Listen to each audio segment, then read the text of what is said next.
7장 6절 말씀 보면 거룩한 것을 개에게 주지 말며 너희 진주를 돼지 앞에 던지지 말라. 여러분 혹시 돼지를 집에서 키워본 적 있습니까? 돼지를 집에서 키우는 분들은 거의 없는 것 같아요. 그러나 개를 집에서 키우는 분들은 많죠. 정말 더 많아졌어요. 만 천만 명 된다니까. 개들은 주인의 말을 듣고 순종하도록 교육을 받습니다. 그래도 본성이 살아있어서 때때로 참지 못하고 교육을 받은 것보다 본능에 따라 행동할 때가 있습니다. 집 밖으로 나가버린다든지, 문이 조금만 열려도 또 물지 말아야 할 다른 동물들을 물어버린다든지, 작은 강아지들을 물어버린다든지, 또 먹을 것을 앞에 두고 좀 이따 먹어 뭐 이렇게 하면 그것을 참지 못하고 먹어버리는 상황들이 그런 예일 것입니다. 때때로 집안에 있는 소중한 물건을 물어뜯기도 하죠. 그러면 주인된 우리는 대체로 개에게 야단을 치지만 개에게 그 값을 물어내라고 하지는 않습니다. 그것은 개의 고유한 습성인 것을 우리가 잘 알고 있기 때문이에요.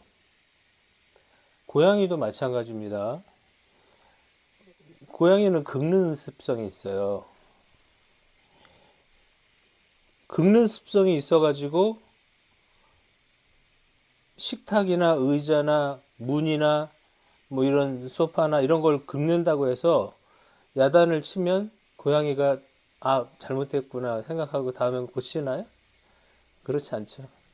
고양이는 습성에 따라 또 다른 나무 재질의 어떤 것을 찾아서 또 긁어 댈 겁니다. 그것이 이렇게 그 고양이한테는 꼭 필요한 일이라고 하더라고요. 돼지는 어떻습니까? 돼지는 우리가 생각하는 것보다 머리가 좋고 더러운 것보다 깨끗한 것을 선호한다고 합니다. 그러나 돼지는 빠른 번식력과 그 고기가 사람들에게 건강을 주는 부분이 많아서 많이 기르기도 합니다. 우리가 자주 볼 수는 없지만 많이 기르는 곳에 또 많이 길러요. 그러나 돼지의 몸의 대부분이 손이나 입으로 닿아서 가려운 곳을 긁을 수 없습니다. 개처럼 뭐 이렇게 해가지고 앞발로 이렇게 긁는다든지 뭐 그럴 수가 없어요. 그래서 진흙밭에 구르면서 몸에 있는 각종 벌레나 피부에 좋지 않은 것들을 닦아내고자 하는 것이죠.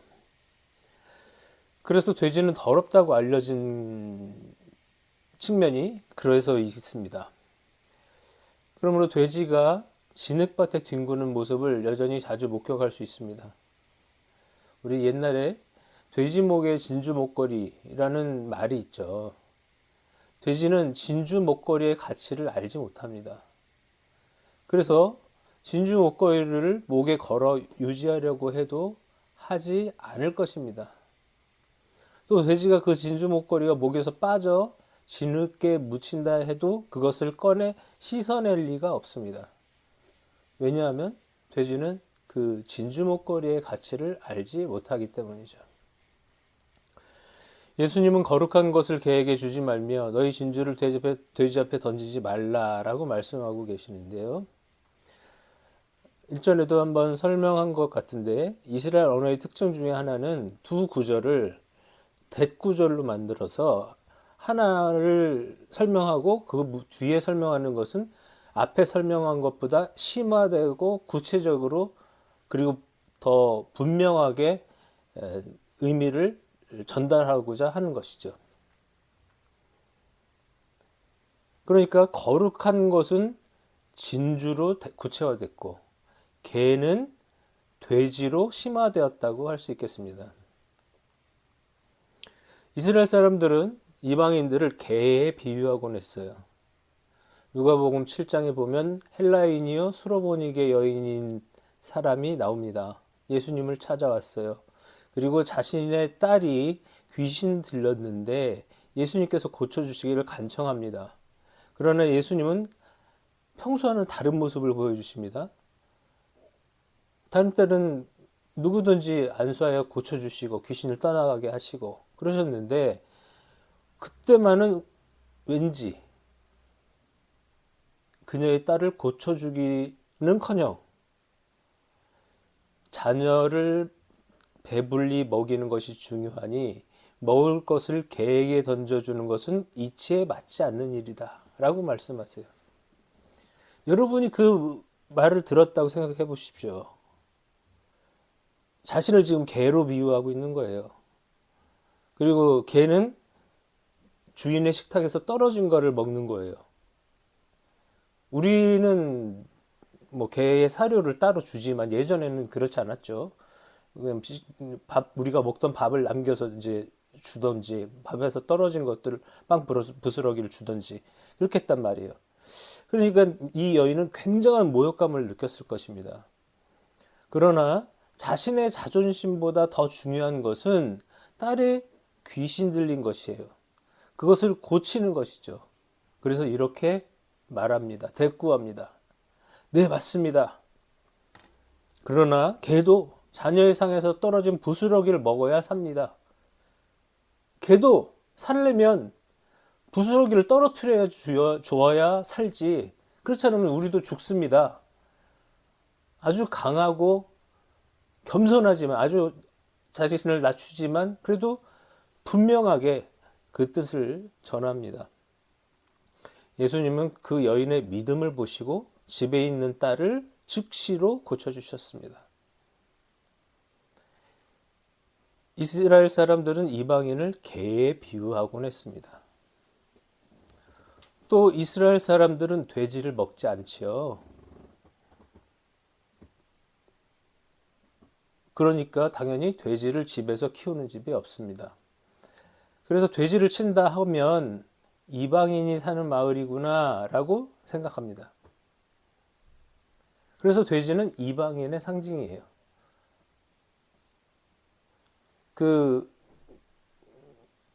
귀신 들린 사람에게 귀신이 돼지떼로 들어가기를 원해가지고 돼지가 물에 빠져서 다 죽게 되는 그런 일이 있었죠. 그때 그 지방은 이방 지방입니다. 가다라 지방이라고 해서. 이스라엘 사람들이 사는 곳이 아니고 이스라엘 사람들도 뭐 살았을 수도 있고 안 살았을 수도 있겠지만 그곳에는 이방 땅이란 말이에요. 돼지는 그런 것을 가늠하는 중요한 지표죠. 그러면 거룩한 것은 무엇이고 진주가 의미하는 말은 무엇이겠습니까? 아마도 복음이고 하나님 나라일 것입니다.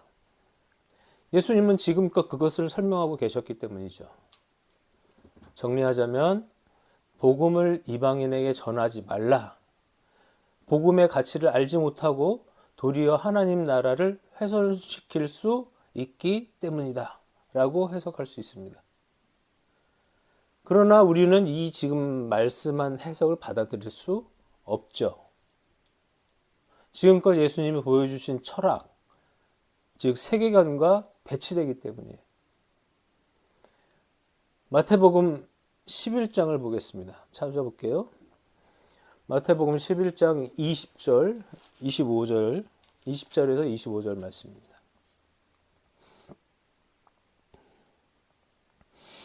마태복음 11장 20절에서 25절 제가 읽겠습니다. 예수께서 권능을 가장 많이 행하신 고을들이 회개하지 아니하므로 그때에 책망하시되 화 있을진저 고라시나 화 있을저 베세다야 너에게 행한 모든 권능을 두로와 시돈에서 행하였다면 그들이 벌써 베옷을 입고 제 앉아 회개하였으리라. 내가 너희에게 이르노니 심판 날에 두로와 시돈이 너희보다 건디기 쉬우리라. 가버나움아 내가 하늘에까지 높아지겠느냐 음부에까지 낮아지리라. 내게 행한 모든 권능을 소돔에게서 행하였다면 그 성이 오늘까지 있었으리라. 내가 너희에게 이르노니 심판 날에 소돔 땅이 너희보다 견디기 쉬우리라 하시니라. 그때 예수님께서 대답하여 이르시되 천지의 주제이신 아버지여 이것을 지혜롭고 슬기 있는 자들에게 숨기시고 어린아이들에게 나타내심을 감사합니다. 이렇게 얘기하고 있습니다. 예수님은 주로 갈릴리 지방에서 사역을 하셨어요. 당시에 이스라엘 땅을 잠깐 설명하자면 가장 세 부분으로 나눠져 있는데 세 부분. 당시에 이스라엘은 제일 위에 갈릴리 지방, 중간엔 사마리아, 제일 남쪽은 유다 지방이었습니다. 예루살렘 성이 있는 곳은 이 제일 남쪽인 유다 지방에 있었어요. 그러니까 갈릴리 지방은 아주 변두리고 촌사람이라고 인식되었던 거죠. 그 당시에는 국경이 엄격하지도 않았습니다. 그래서 이곳도 어차피 로마의 속국이고 하니까 이렇게 왔다 갔다 했던 것 같아요. 그래서 유대인과 이방인이 한 곳에 사는 마을도 있었습니다. 위에서 언급한 지방 고라신과 벳세다, 가버나움은 유대인들이 사는 마을이었지만 국경에 위치했기 때문에 이방인들도 같이 살았던 곳이죠. 그러나 주로 예수님께서 그곳에서 사역을 하셨어요. 두로와 시도는 유대인보다 이방인이 더 많이 살았던 곳이에요. 이방 땅이라고 이제 분류하는 곳이죠. 이 갈릴리 유대 마을에 오래 머물고 계셨기 때문에 예수님은 오래 머무시는 시간만큼 이적을 많이 베푸셨어요. 그리고 예수님의 말씀도 가장 많이 전하셨고 그 사람들은 많이 들었을 것입니다. 보리떡 5개와 물고기 2마리로 5,000명을 먹이신 곳이 어디입니까? 바로 이 벳세다 들판입니다. 그러면 예수님께서 머무신 시간과 행하신 이적에 비례해서 많은 사람들이 회개하고 하나님 나라를 소망하는 사람들을 바뀌어 있어야 되겠죠. 그러나 유대인의 마을들이 오히려 복음을 믿지 않았고 이적만 바랐습니다. 그러자 예수님께서 말씀하신 것이에요. 유대인들아, 내가 그토록 많은 설교와 이적을 베풀었는데 왜 믿지 못하느냐? 도리어 이방인들이 더 신실하게 믿고 천국을 소망하고 있구나. 참으로 안타깝다. 또 예수님은 스스로 지혜를 가졌다고 자부하는 선민 이스라엘이 도리어 구원을 받지 못하고 그동안 복음과 하나님 나라의 기쁨과 또 회개로 인해 자유를 누리는 이방인들을 보면서 탄식하셨어요. 본문 계와 돼지는 이방인들을 은유로 표현한 것이 맞습니다. 거룩한 것과 진주는 복음과 하나님 나라가 맞을 겁니다. 그러나 그 거룩한 것과 진주의 가치를 알지 못하는 사람은 비록 선민이라 자부하던 이스라엘 사람이라 할지라도 개와 돼지, 즉 이방인과 다를 바가 없다는 것이죠. 오랫동안 신앙생활을 해오던, 즉 자신이 구원받았고 또 적당한 종교생활을 하면서 천국을 간다고 확신하고 있는 사람들에게 거룩한 것, 진주, 즉 복음과 하나님 나라는 밟히고 찢기고 있는 것이 아닌지 우리를 스스로 돌아봐야 될 것입니다. 우리가 그 개와 돼지로 분류되는, 이방인으로 분류되는 정말 본질을 알지 못하는 사람이 아닌지 돌아봐야 할 것입니다. 그러면 위의 본문과 어떤 연관성이 있을까요? 자신의 눈에 들보가 있는 것을 알지 못한 채 남의 눈에 티를 빼려고 하는 사람, 즉 자신의 죄로 인해서 아무것도 보이지 않으면서 남의 작은 실수와 죄를 정죄하고 책망하는 기존의 기독교인들의 유대인이나 기독교인들에게 먼저 복음을 믿고 회개하여 눈에 들보를 빼내고 형제의 눈에 티를 빼내라고 하신 말씀과 같이 종교적 의의로 포장되어 정작 내면의 복음으로 인한 죄에 대한 애통함과 회개, 그리고 하나님 나라를 소망하는 사람으로 바뀌기를 간절히 바라는 예수님의 말씀의 연장선상에 놓여 있는 말씀이라 하겠습니다. 이 개와 돼지가 어느 누군가가 아니라 나는 아니겠지가 아니라 내가 하나님 앞에서 이런 이방인처럼 분류되는 사람은 아니지. 다시 한번 돌아보았으면 좋겠습니다. 기도하겠습니다. 하나님 아버지, 개와 돼지로 천시하고 멸시하던 이방인들, 오히려 하나님 말씀 앞에 회개하고 돌이켜서 하나님 나라를 소망하는 많은 사람들이 생겨난 것처럼 반대로 우리가 하나님의 백성이라고 하면서도 복음의 진짜를 알지 못하고 그저 형식적인 종교생활만으로 스스로 복음을 안다, 하나님 나라에 갈 수 있다라고 생각하는 사람들이 되지 않게 하여 주시고 날마다 우리를 돌아보게 하시고 우리가 하나님 나라의 정말로 선민으로서 살아가는 그런 놀라운 인생들 다 되게 하여 주시옵소서. 그리하여 하나님께서 우리 마음 가운데 오셔서 좌정하시고 다스리시는 하나님 나라가 되게 하옵소서. 예수님의 이름으로 기도합니다. 아멘.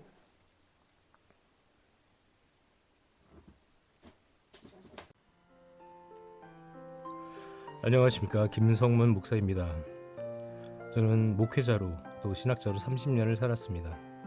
많은 성도들을 보았고 불신자들도 만나봤고 또 가난한 성도라고들 하죠.